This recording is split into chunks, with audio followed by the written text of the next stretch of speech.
Hi, welcome to Raw TV. I'm Jacob Kelly. And I'm Rebecca Vargas, and tonight we are talking about sex. I know it's a little controversial, but I'm really excited to dig in. It's going to be good. We're going to do our best not to make it so awkward. Yeah, Jacob. We also We'll leave that to you. We also have a guest with us, Kevin Levar. He's going to be performing, and he'll actually be talking a little bit with us about his ministry, and he just got married as well. And he'll also be joining us on the panel. So make sure you guys stay tuned. It's something you don't want to miss.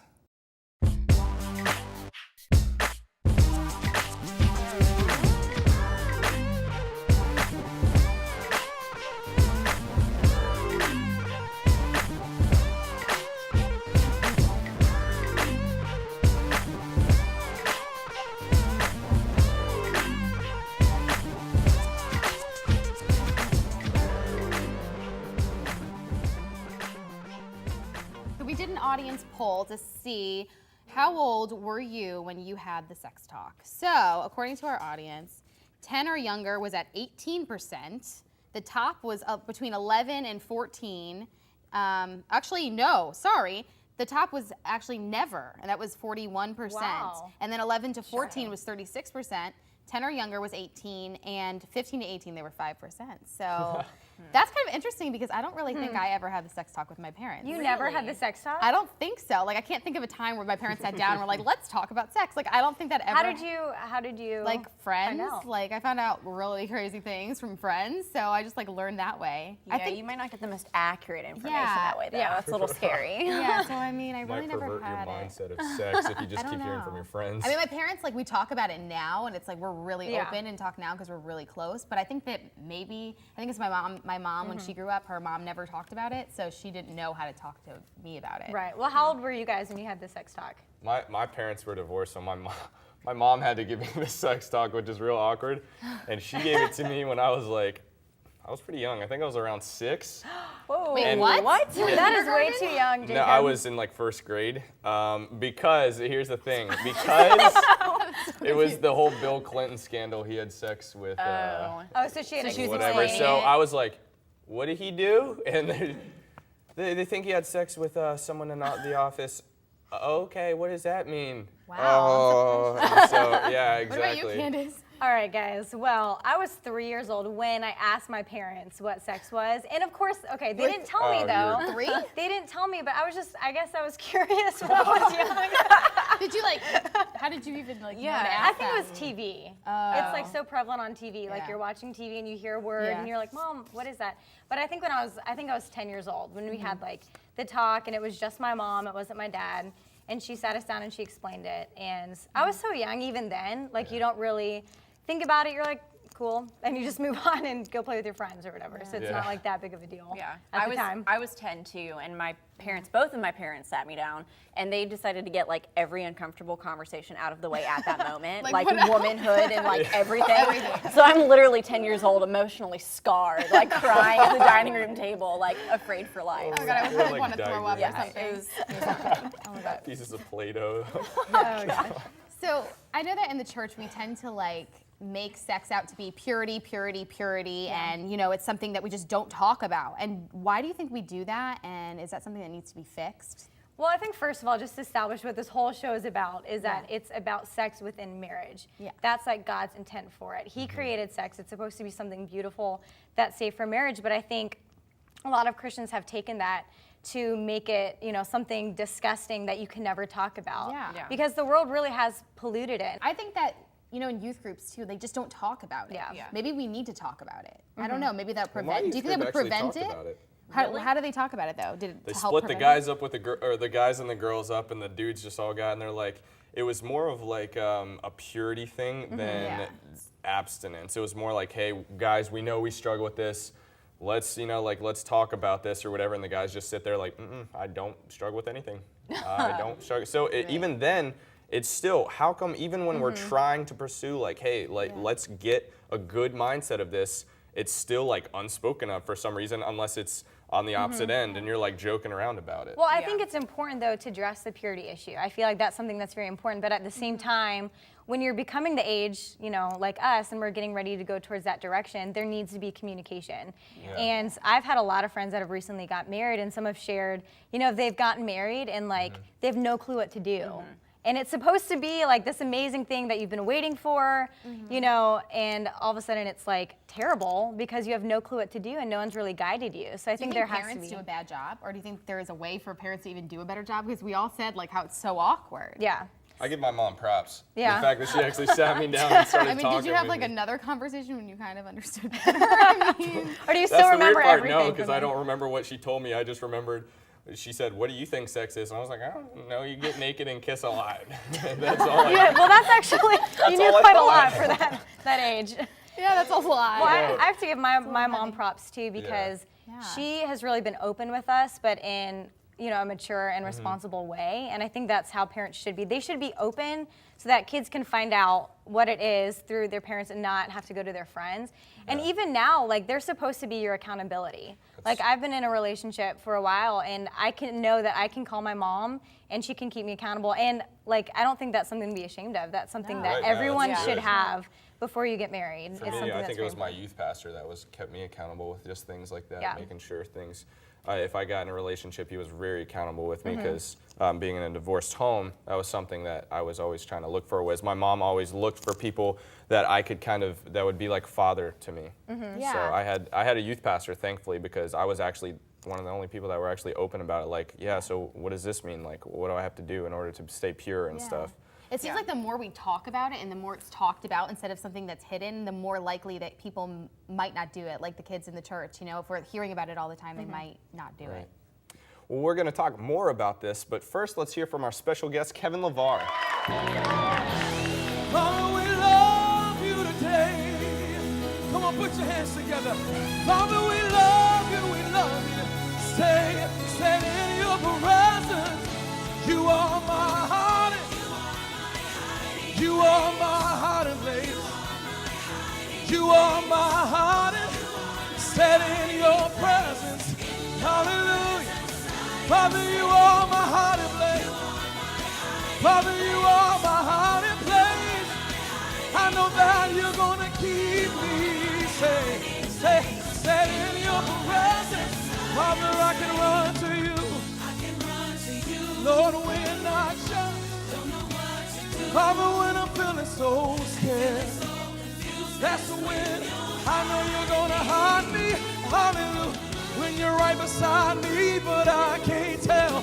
Cause what I'm going through has got me overwhelmed.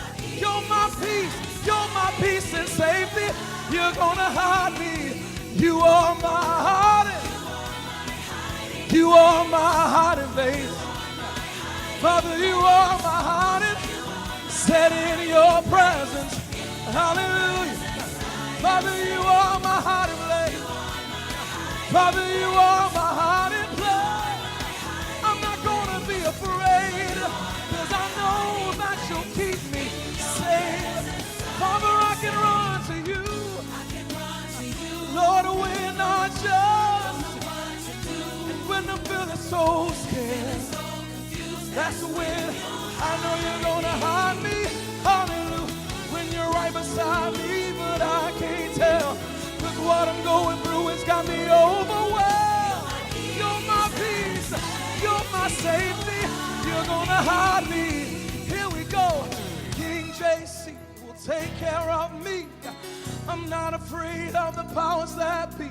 In heavenly places in the earth, all the sea. Their weapons may form, but they can't harm me. Your word declares it.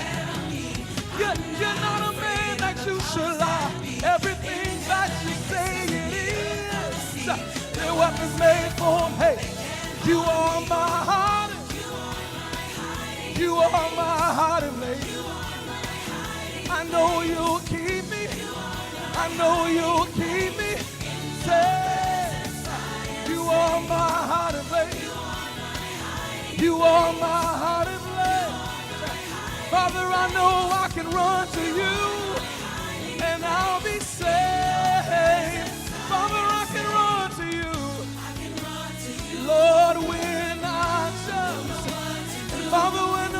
so scared. That's when I know you're gonna hide me. Hallelujah. When you're right beside me, but I can't tell. Cause what I'm going through has got me overwhelmed. Yeah, Jesus, I bless you, Lord. Here we go. DJC will take care of me. I'm not afraid of the powers that be. In heavenly places, in the earth or the sea, their weapons may form, but they can't harm me. Your word declares it. Say, I'm not don't be afraid no more, no more, no more, no more.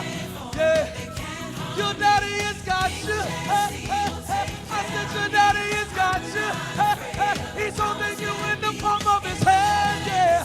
He's holding you in the palm of his hand, yeah. So hide me, Lord, when I don't know what to do.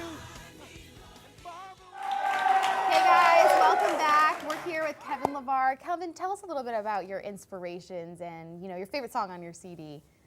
Wow, the favorite song would have to be "A Heart That Forgives," because that one. that's like the most heartfelt one. Yeah.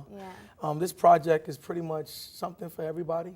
I know a lot of people say that, but I mean, there's so many songs on the project. Let's come together that really appeal to different demographics. Yeah. And it's just it's beautiful.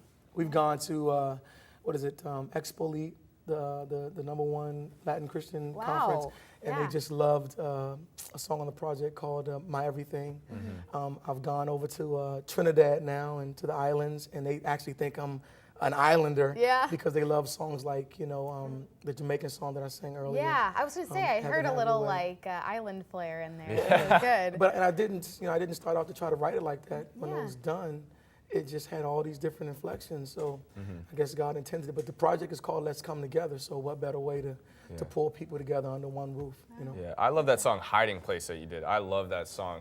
Can you explain how did you write that, or what inspired you to write that? I was afraid of success. I was afraid of the future. Really? I had this hidden fear of because the Lord was speaking to me years ago about what I'm doing now, and it scared me because I was like, God, I don't want to be in a fishbowl, and I don't want to fall. I don't want to fail you. You know, when people are up in the limelight, then it's so easy somebody try to pull them down, and the Lord just comforted me. He's like, Kevin, just like I was with you today, I'm with you today.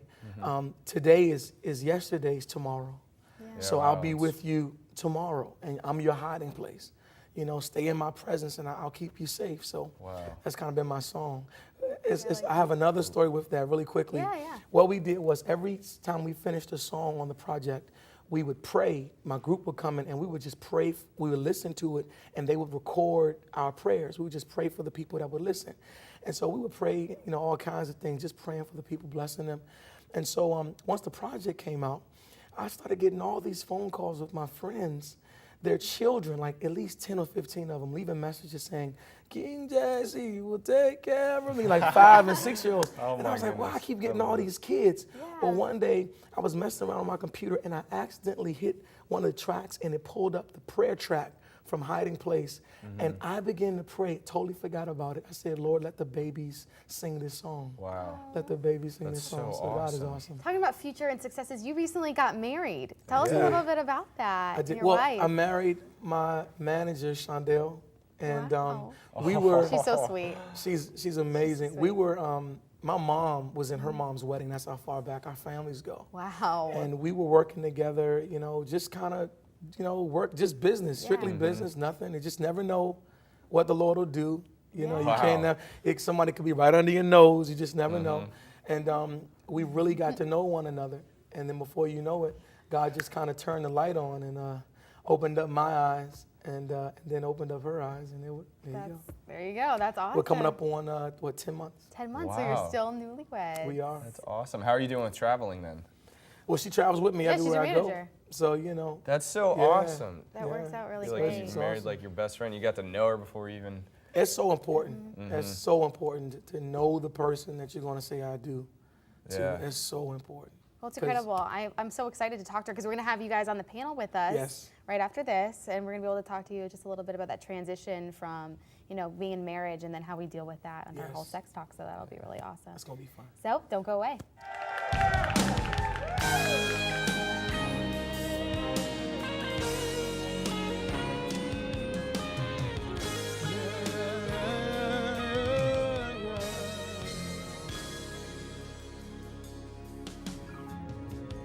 When I heard the news, I thought of you and all you had to be going through. With a heavy heart, I began to pray. Father, give them strength today. Now I know it won't be an easy road. You won't have to travel it alone. We vow to stand beside you. Millions are praying for you. We're not gonna let you go till you tell us to. We want you to know that you are not alone. We're still praying for you as if they were our very own. Yes, we are. We can't say we know how you feel, but our love for you is real. Just know that you are not alone. You're not alone. Just know that you are not alone. No matter what you're going through, the Lord sees and He knows. Don't worry, don't worry, don't worry, don't worry. Right now, this may seem hard to believe, but one day you're gonna see the sun shine again. You're gonna smile again. I know that it hurts right now, but our hearts are reaching out, and I hope you can feel the love flowing from all of us. We love you so much. Yes, we do. We want you to know that you are not alone. Say, we're still praying for you as if they were our very own. Yes, we are. We can't say we know how you feel, but our love for you is real. Just know that you are not alone. You're not alone. Just know that you are. In times like these, we've got to fall to our knees, praying, Father, I'm in need of. Father, we're in need of healing and peace. Jesus, He can heal you no matter where you hurt. If you give the Lord your pain, God's gonna take it away. In times like these, all you gotta do is fall on your knees. Say, Father, I need you. I need you. Would you see about me? Jesus can heal you. Oh, if you give Him your pain, He'll take it away. If you give Him your pain, the Lord's gonna take it away. If you give Him your pain, the Lord's gonna take it away.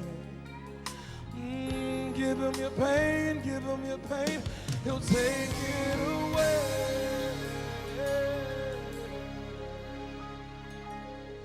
You are not alone. So no matter how you feel right now, just know you're not alone. God is here, God is there. He knows and He cares. He knows and He cares all about you. You're not alone, you're not alone. So when your darkest hour, hold on, hold on. When I heard the news, I thought of you. Welcome back. We are here with our guests, Kevin Levar and Shondell, his wife, and we wanted to talk a little bit about how you make the transition, I don't know, in your experience from having this mindset as a Christian, we don't have sex and that's not what you have, and then you get married and like it's suddenly okay right overnight. And how do you deal with that transition? I'm like, I know that's harsh. That's went. like heavy, but serious. It's serious. Especially It's for like a one night. It's like, woman. okay, now it's okay. It was very interesting. I was a virgin when I got married. Yeah. And so it's like all this anticipation. You don't know if you should go by what you saw on TV or the talks from your girlfriends. And I think the easy part for the transition for me was because I married my best friend. Yeah. And so he was so understanding, but it was one of those things where I always had some insecurities, and I used to actually say, oh Lord, I wish I kind of married someone that has some experience. And I was like, am I supposed to say that? But, because I just felt like I'm not gonna know what to do. But when you realize that it's all about just coming together and the Lord is just saying, I just want to make you one, then that took a lot of the fear and the nervousness, and it was actually just a very fun, enjoyable process. because in God's plan, you're both not supposed to know what to do, and you just kind of go on a journey and you figure it out, That's a good point. So yeah, we were talking earlier, and with me, I wasn't a virgin, but I had been celibate for 15 years, and that was the grace of God. Yeah. That was the So grace of something I God. was actually questioning about this whole, when you go into it's a transition, do you talk about it before it? Like that's something we were trying to figure out in the first, is that something you think Yeah, we like should do? should we talk about it with like our fiance or like? Yeah. Like should we talk about it when we're Worried about dating or that only when we're because engaged? at that point, it's not even an issue of purity anymore. Like this is an issue that is very soon going to affect your relationship greatly. So you need to talk about it. Like you don't need to go into it blindly. I think that's my Yeah, I opinion. think communication is key. I do think you have to be careful before you get married because it can be a temptation. Right. And obviously, like, God does want us, to stay pure until marriage. But I think, especially afterwards, communication is key. And like I said earlier, like, I have a lot of friends that are getting married. And if you don't communicate, then it's not going to be the best that it's supposed to be. And after marriage, like, God does call it to be, or does want it to be a very good thing. Or you were saying something about sex counseling. Like, Yeah. Oh yeah. I was like, what? Like, what is that? Okay, well, I don't know. I feel like a lot of people go into marriage and like they don't know what to do. You know what I mean? Especially if you're a virgin, you don't know what to do. And I feel like, counseling would be a really good thing because like I said, God wants it to be the best that it can be. And so I feel like going through something like that could help you understand what you're getting into so that it could be a good thing. And you can read books as well. I mean, I had pastor friends of mine, and I said, well, I'm not a virgin. He said, well, here, take this book. You just might need it. And so I think that's good, but you have to talk about it though. But I do agree. I wouldn't talk about it with anybody other than your fiance. Yeah. Right. Not your boyfriend or your girlfriend. You guys have to be. I mean, set the date first before you get to talking about it. Once you set the date. Or your parents or siblings. I had 2 sisters that were already married, and so we got a chance to talk. And I think that was good for managing expectations because I think I went into it with a little bit of wisdom in terms of knowing, okay, I don't need to think that I'm going to be just jumping off the chandeliers and all of that. And I think that's important to know, because otherwise you'll feel like, well, was something wrong with me because I didn't feel X and I didn't feel Y? And so that was really important, just managing expectations to know that you really shouldn't have any expectations. Just go into it. Yeah, I'm glad you said that because I've heard a lot of people that first get married and their expectations are so high and they're so excited and then they get married and it's not exactly what they're expecting. So how do we deal with that? Like, are we not supposed to have any expectations like you said? What do you guys think? I don't know. I think we all are gonna have expectations of what it's gonna be like. And there's one thing, like there's so many people that have lost their virginity because our world is just like permeated with sex, and it's hard, and we are human and we give in. It's not like I'm not gonna sit here and say it's absolutely not hard. I've had boyfriends and it is hard not to. I am virgin. I'm not saying. I'm not, but I'm saying Thanks for clarifying. Yeah, I'm just saying it's not easy, and even though I'm a Christian, it's not easy because you care about somebody. Yeah. But what about in the situation? Which I thought about this. I was like, if I do marry someone that is not a virgin, I don't like. Some people they're fine. Like you guys are great, but some people they can't.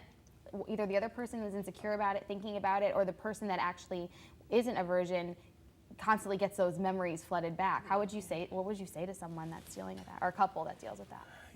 Let your mind be renewed, by the word of God, and just constantly wash your mind, from those past things. Really. I mean, that's the only way. Because yes, I was, I wasn't a virgin when I got married, but, thank God, he and it's a daily process. The enemy, he's gonna come tempting. It's not just what you've done, but what you've seen on television. Mm-hmm. Sometimes, man, that can really mess you up. It can mess a guy up. Really. Oh, I'm supposed to do this.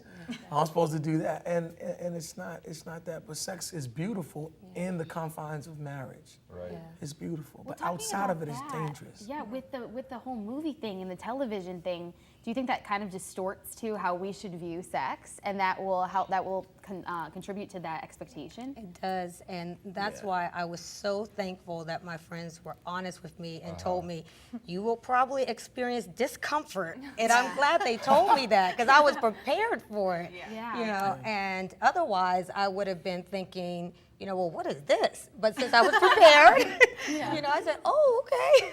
And it gets better. It gets better. Honey is still on the move. I think for me, my expectations were like high, but then actually talking about this and actually being real with you guys, to me, honestly, just this whole series or this whole show, I've been noticing that, hey man, maybe I shouldn't really worry about it too much. That's great. I don't know. Well, I mean, going off of that, though, I mean, it's true. Like, after we've talked about it and, you have some real conversation, we still want, people to realize that sex is a beautiful thing. We're just saying that, there needs to be healthy conversation before so that we can have it in the way that God intended us to have it. Well, it's good. I'm glad that we were able to talk about this. And Kevin and Shondell, I really appreciate you guys coming on. Yeah, thank we'll you be so right much. back. So we've been talking about the issue of sex within marriage, and I think it's a really, really important topic that probably doesn't get talked about as much as it should. Because when you really think about it, sex is really the thing that distinguishes your relationship with your husband or with your wife amongst all the other relationships that you have throughout the remainder of your life. And so it's an issue that should be being talked about. The Bible's pretty clear in a couple areas. One of the areas that the Bible is very clear is that sex is to take place between one man and one woman who are husband and wife. The Bible is clear that sex is, for a couple reasons, the issue of reproduction and for pleasure. And it's really, really important to understand that we don't infer things in the Bible, or we don't add things to the Bible, or take away things in the Bible that aren't there. I believe that God wants you to have a great sex life within the confines of marriage. And that takes place when the activities that are taking place in the bedroom are pleasurable for both parties, and they don't step outside of God's will for a husband and wife as it pertains to being true to one another, one husband, one wife. Thank you guys for watching, and be sure to check out our free podcast on iTunes. Just search Raw TV Southeastern. And don't forget to check out our Facebook for more show information.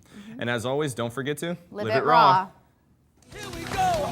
DJC will take care of me. I'm not afraid of the powers that be. In heavenly places, in the earth or the sea, their weapons may form, but they can't harm me. Your word declares it. Say, I'm not a, don't